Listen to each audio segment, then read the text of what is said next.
Hello guys, അപ്പൊ നമ്മളിപ്പോ നിൽക്കുന്നത് തിരുവനന്തപുരം ജില്ലയിലെ ആഴിമല ശിവക്ഷേത്രത്തിന്റെ ബാക്ക് സൈഡ് ബീച്ചിനോട് ചേർന്നുള്ള ഒരു ഒരു എന്താ ഇപ്പൊ പറയാ, ഒരു അത്ഭുതം എന്നൊക്കെ വേണമെങ്കിൽ പറയാം. അതായത് ഇവിടെ ഈ ഒരു സർക്കിളിൽ നമ്മൾ ഈ വെള്ളം കാണുന്നില്ലേ, ഈ വെള്ളം ഉപ്പുരസം ഇല്ല.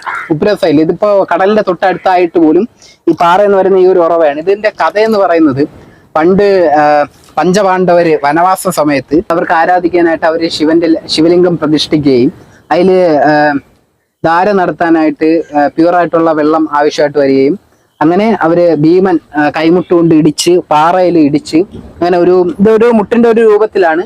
ഭീമന്റെ കൈയല്ലേ, ഇപ്പൊ വലുതായിരിക്കും, അതാണ് വലിയ മുട്ട്, നമ്മളെ കുഞ്ഞു മുട്ട്. അപ്പോൾ ആ ഒരു രൂപത്തിൽ ഒരു ചെറിയൊരു കുഞ്ഞൊരു സർക്കിളാണ്. ഇതിനകത്ത് ഉള്ള വെള്ളം പ്യൂരിഫൈഡ് വാട്ടറാണ്. ഇത് ഇവിടെയുള്ള ആൾക്കാർ കുടിക്കാനൊക്കെ ഇവിടെ നിന്ന് വെള്ളം എടുക്കുന്നുണ്ട്. അവർ പറയുന്നതെന്ന് വെച്ചാൽ മിനറൽ വാട്ടറിൽ വരുന്നതിനേക്കാളും പ്യൂർ ആയിട്ടുള്ള വെള്ളമാണ് ഇതിൽ